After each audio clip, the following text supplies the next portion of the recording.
Donna Ross, the goal is to fill her classroom with such energy Now, give my high five. 1, 2, 3. Snap! Okay. that the kids never suspect that she works 2 other jobs to survive. So I've been up since 5 o'clock this morning. She drives for Uber and caters weddings because a master's degree and 20 years experience barely brings a living wage in Oklahoma. But you can see where my net pay was less than $1,200. I was being liberal, but just over $1,000. correct. And that's for that's 1 month. that's a month. The most desperate sell blood, and some, like this former Marine and special ed teacher, rely on church soup kitchens to eat. And I've helped at food banks. I've helped deliver food. I've helped do all those things. I honestly never thought I would be on the receiving end. I have to swallow my pride a lot, and I hate asking for help.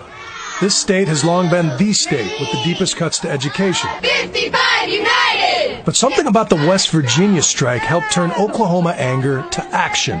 I mean, I got on Facebook and I typed in like Oklahoma walkout, teacher walkout, and nothing popped up, and I was like, why not be the guy that makes the group? And now it has about 72,000 people.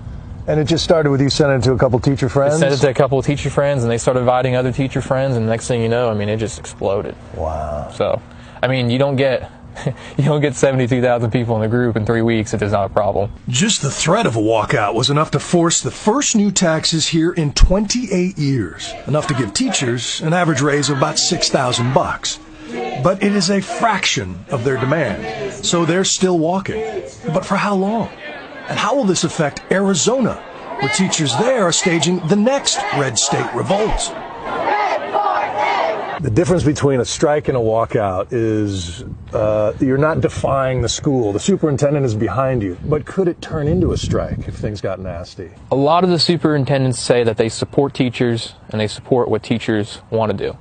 So I feel like as long as teachers want to stay out to fight for what we're fighting for, I think there'll be lots of support. But teachers are not the only frustrated public servants in Oklahoma. State troopers have to ration gasoline. Prisons are overcrowded. Social workers are strapped.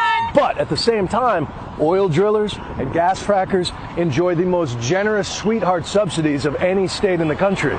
At one point in time, our light bulbs were every other light bulb in the building. Really? Meanwhile, in Inola, classes are crowded. They're on a 4-day week, and the math teacher mows lawns. We do better at this than we do at the school teaching as far as the money goes. Is that right? You Yeah. make more cutting lawns? Yes. Do you service the lawns of your students?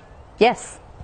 Yes, Several every now students. and then we will. I know that excellence is not an act. It is a habit, a way of life. It's a similar reality for Miss Ross, who'd like to do more teaching than driving, Yes, let's hit. and was spotted waiting tables by one of her 4th graders, and was mortified. He just said that, Miss Ross, you really work hard. You work a lot of places, don't you? He said, you must be rich. And I said, I sure am.